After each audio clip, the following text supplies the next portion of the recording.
I need to check the list of used names before writing and read the front-end design skill isn't needed here. This is pure story writing. Let me proceed. The names to avoid are all in the uploaded file. Let me craft entirely new names for a Canadian setting. Female narrator, 60 plus. I caught the look on my son-in-law's face the moment the notary set the papers on the table. Just a flicker. Half a second, maybe less, before he rearranged it into something soft and cooperative. I'd spent 31 years teaching high school English in Kelowna, British Columbia. I know what a person looks like when they think they've already won. That was 6 months after my daughter married him, but I'm getting ahead of myself. That's not where this starts. My name is not important. What matters is that I am 64 years old, I live on a quarter-acre lot in a quiet cul-de-sac in Kelowna, and I buried my husband, Kenneth, 3 years ago last April. Pancreatic cancer. 8 weeks from diagnosis to the end. The kind of fast that doesn't give you time to prepare, only time to say goodbye, and even that feels like it goes by too quickly. Kenneth and I had built something careful over 40 years. He was an electrician, a good one. The kind contractors called by name and builders requested specifically. I taught. We didn't take vacations to Mexico or drive new trucks. We packed lunches. We paid off the house in 2009. We maxed our RSPs every year until Kenneth couldn't work anymore, and by the time he passed, we had just over $480,000 in registered accounts. The house, which the assessor valued at $740,000 last year, and a small, non-registered portfolio his brother helped us set up in the 90s. Not wealthy. Comfortable. The kind of comfortable that takes a lifetime to build and can disappear faster than you think. My daughter, Simone, is 34. She's the kind of woman who cries at dog food commercials and still calls me on Sunday mornings just to talk about nothing, about everything. After Kenneth died, she drove up from Vancouver every second weekend for almost a year. She slept in the guest room. She made me eat. She sat with me on the back porch in the evenings and didn't say anything when I needed quiet and said everything when I needed noise. I don't know how people lose a spouse and don't have a Simone. She met him. I'll call him my son-in-law for now, though the word still sits wrong in my mouth, at a work event in Vancouver. He managed client accounts for a wealth management firm. He was 41, well-dressed, the kind of handsome that's mostly confidence. His name was Darian Foyle. He came to Kelowna with Simone for the first time the following spring, about a year and a half after Kenneth passed. I made roast chicken. He brought a good bottle of red and complimented my kitchen and helped clear the table without being asked. I thought, well, he's been trained right. That's not nothing. The first question came after dinner. We were sitting on the back porch. The light was that particular gold it gets in the Okanagan in early May. Everything syrupy and warm. Darian leaned back in his chair and looked out over the yard, past the garden, past the old apple tree Kenneth had planted when Simone was born, and he said casually, the way you'd ask about the weather, "How far back does the property go?" I told him, to the hedge, basically, then the lane. He nodded. Nice lot. In this neighborhood, you're probably sitting on something significant. I said, yes, probably, and changed the subject. I didn't think much of it. He worked in finance. People in finance see numbers in everything. Kenneth used to do the same thing. He'd walk into someone's house and immediately start calculating what the wiring would cost to bring up to code. It's just how some people's minds work. I gave Darian the benefit of the doubt. He came back in July. Then again in September when he and Simone announced they were engaged. We opened champagne. I hugged my daughter for a long time, and when I pulled back, she was crying in the good way, the way that means everything is right. I liked seeing her like that. I wanted to like him. The second question came that September visit on the Saturday morning. Simone was still asleep, and Darian was helping me with the breakfast dishes. He asked if I'd thought about what I planned to do with the house eventually. Just making conversation, he said. Given his work, he thought about these things for clients all the time. I said I hadn't made any firm decisions. He said that was understandable, but that there were some interesting estate planning structures that could save Simone a significant amount in probate and taxes. He said he'd be happy to walk me through some options sometime if I was interested. I said that was kind of him.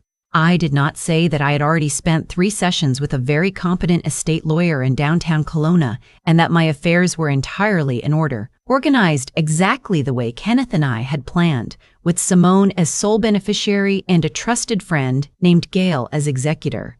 I didn't say any of that. I just smiled and dried the pan he handed me. But I noticed that was the second time in 2 visits that the conversation had turned to the property, to the finances, to what would happen to things after I was gone. Most people, even well-meaning ones, don't ask a widow in her 60s about her estate twice in 4 months. I filed it away. The wedding was planned for the following June in Vancouver. Small, 40 guests, a restaurant in Kitsilano that Simone loved, afternoon ceremony in the garden out back. She asked me to help choose the flowers. We spent an entire Saturday at a florist in Kelowna going through samples, and I remember thinking how happy she seemed. Genuinely, fully happy. I held on to that. The third question came at Christmas. Darian and Simone came up for 5 days. He was solicitous, helpful, good company at dinner. On Christmas Eve, after Simone had gone to bed early with a headache, he and I sat up by the fire. He poured us both a scotch. He brought a bottle of Glenfarclas, which was Kenneth's favorite, and I don't know whether that was coincidence or research. And he said he'd been thinking about what I'd mentioned, about not having made firm decisions about the house. I hadn't mentioned anything of the sort. He had.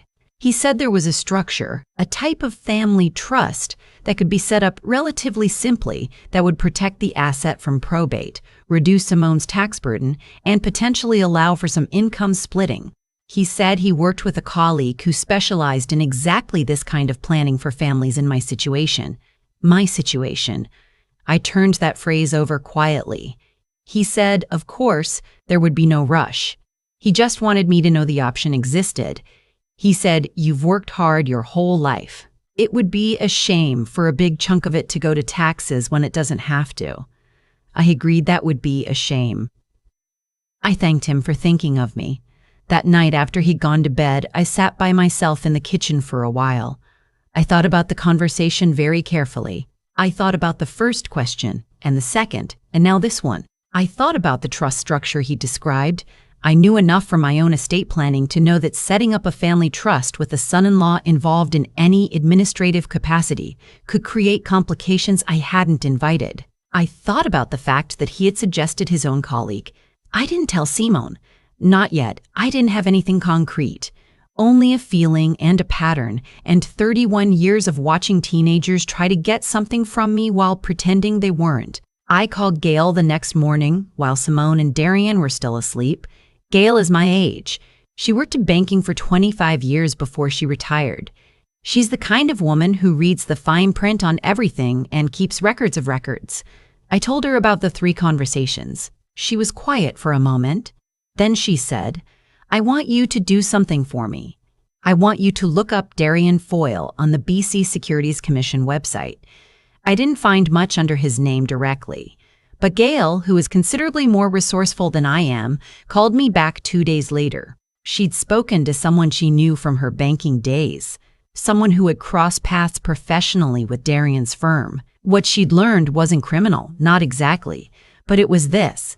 Darian had been quietly let go from a previous employer 18 months ago, before joining his current firm. The reason, as best her contact could establish, involved a client complaint, an elderly female client, about a financial product she hadn't fully understood she'd signed up for. One complaint. Not proven. But there it was. I sat with that information through January and February. I watched Darian carefully when he visited.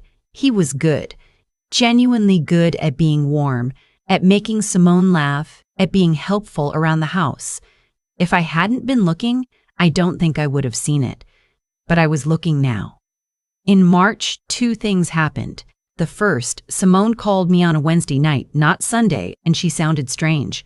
Flat, a little. She said Darian had suggested they look into setting up a joint account with me, a convenience account, he'd called it, so that if anything ever happened to me, they could manage things without waiting on estate administration. He'd framed it as practical. She said she thought it sounded sensible, but wanted to ask what I thought. I told her I'd look into it. I kept my voice easy. The second thing, Simone called again that same week on the Friday, and this time she cried. She said she didn't know exactly how to explain it, but something felt off. She said Darian had been bringing up my finances more than she was comfortable with. Not in a big way, not in any way she could point to clearly, but often enough that she'd noticed. She said she felt like she was betraying him just by saying it out loud. She said, "Mom, am I being paranoid?" I said, "No, sweetheart, you're not." She went quiet. I said, "I need to tell you some things, and I need you to listen all the way through before you respond." I told her everything. The questions at dinner, the Christmas conversation, what Gail had found out. I told her slowly and carefully, the way I used to explain a difficult concept to a student who needed time to absorb it. She didn't speak for a long time after I finished. Then she said, "What do we do?" I said, "We protect you." And then we let him show us what he actually is. We made a plan, Simone and I. Gail was part of it. My estate lawyer was part of it. My estate lawyer was part of it. We did not tell Darian anything. We were warm and normal at Easter. I made the same lamb roast I always make. We hid eggs for the neighbors' grandkids in the yard. Everything was ordinary. And then Simone set the trap. She told Darian casually in early May, just weeks before the wedding, that I had mentioned reconsidering the trust structure, that I was feeling ready to sit down with his colleague and talk it through, that I'd said I wanted to get it sorted before the wedding so there'd be no loose ends. He suggested a meeting that week. I went. Gail came with me as my friend who knows about finances. Darian's colleague was a man named, well, his name doesn't matter. What matters is what he put in front of me. It was not a simple estate document. It was a discretionary family trust structure in which Darian, listed as co-trustee alongside Simone, would have signing authority over distributions, meaning meaningful control over how and when assets moved. I read it carefully. I asked questions. I watched the colleague's eyes flick to Darian twice when I asked about the co-trustee clause. I said I'd need to take it home and review it with my own lawyer. The colleague said that was, of course, completely fine. Darian smiled the whole drive back.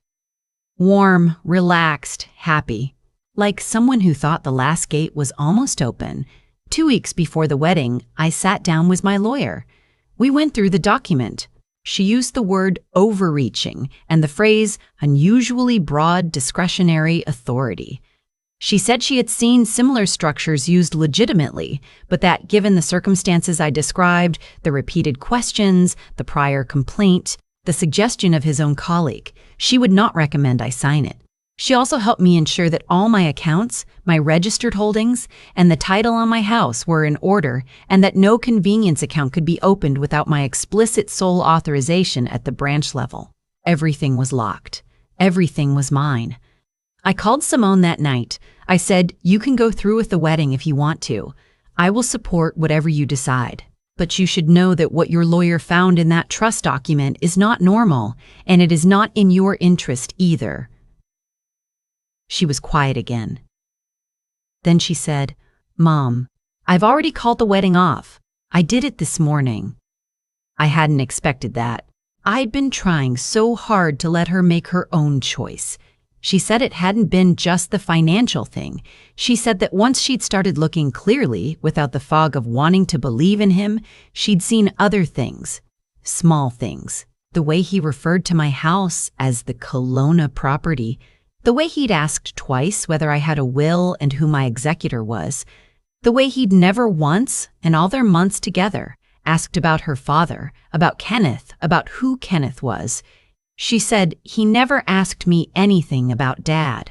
Not once. He only ever asked about what Dad left behind. I didn't say anything for a moment.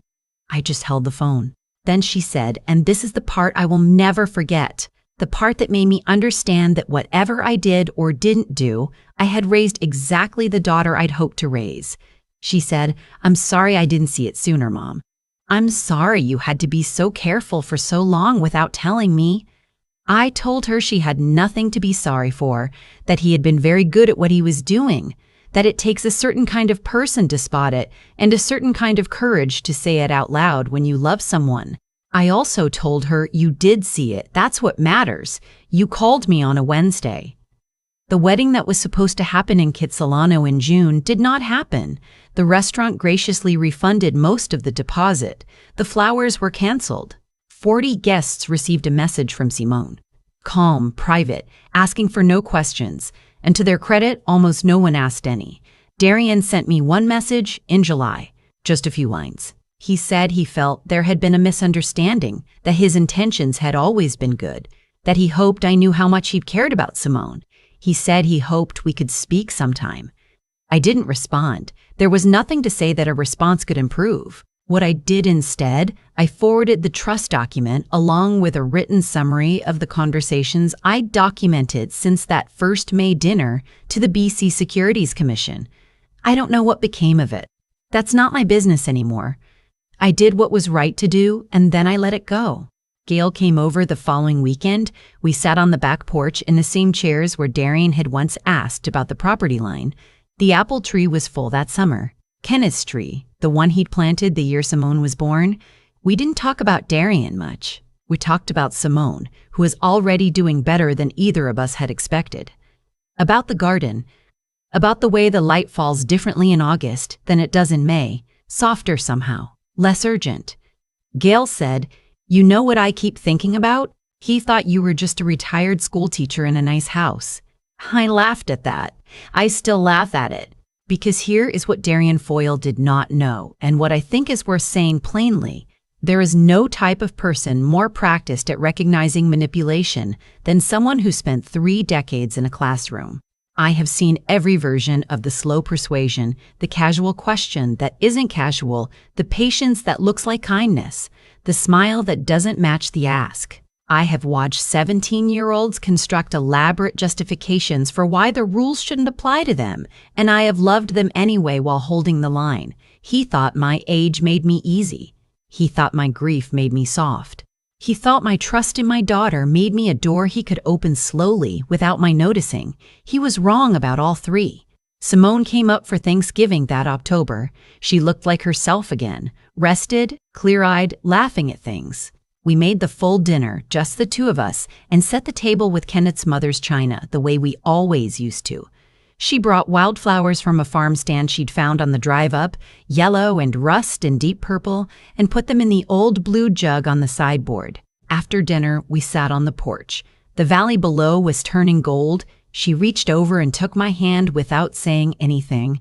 I thought about the first May he'd come here, and the question about the property, and the long, quiet months of watching and waiting and keeping my own counsel. I thought about my daughter calling me on a Wednesday. I thought about what it means to build something over a lifetime, not just the accounts and the house and the RSP statements, though those matter, but the other thing, the trust between 2 people who have weathered enough together that they know how to reach for each other in the dark. That's not something you can put in a trust document.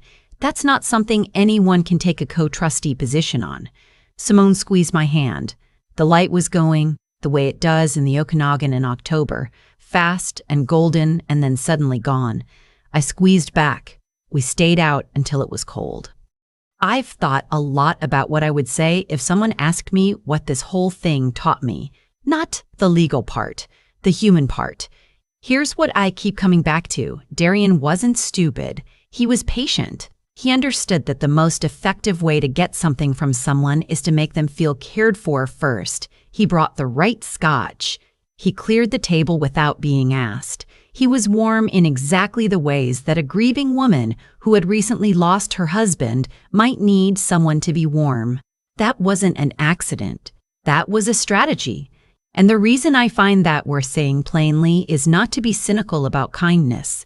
It's because I think a lot of us, when we're lonely or tired or still finding our footing after a loss, mistake attentiveness for affection. They are not the same thing.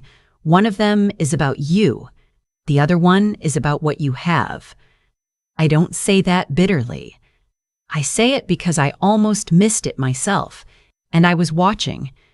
What stopped me from missing it wasn't instinct exactly. It was habit. 31 years of paying attention to what people do when they think they're not being observed, what they ask when they think the question sounds casual.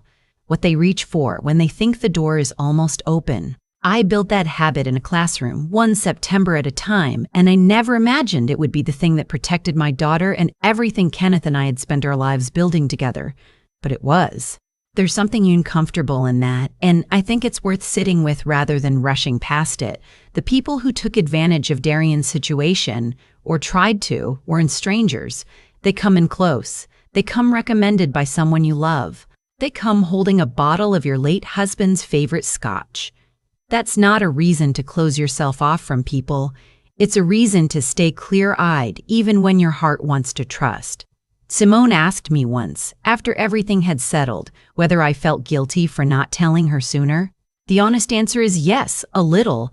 I second-guessed myself more times than I'd like to admit. There were nights in January and February where I lay awake wondering if I was wrong about him, whether I was letting grief make me suspicious of someone who genuinely loved my daughter. That doubt was real. I'm not going to pretend the line between protective and controlling is always obvious, because it isn't. What I came back to, every time, was this. I wasn't acting on fear. I was acting on evidence. There's a difference, and it matters. Fear closes things down without reason. Evidence asks you to look more carefully and then decide. I kept looking, and what I found, eventually, was enough. Simone is the one who ended it. I want to be clear about that. I gave her information. She made the choice. That's how it should work between a mother and a grown daughter. Not one making decisions for the other, but one holding the light so the other can see clearly enough to decide for herself. That's the only version of protection I know how to offer anymore. Not walls, not control, just honesty and whatever light I have pointed in the right direction. Kenneth's apple tree had a good year last fall. The whole yard smelled like it in September. I think about that when I want to feel like things are still okay. They are. We are. That's enough.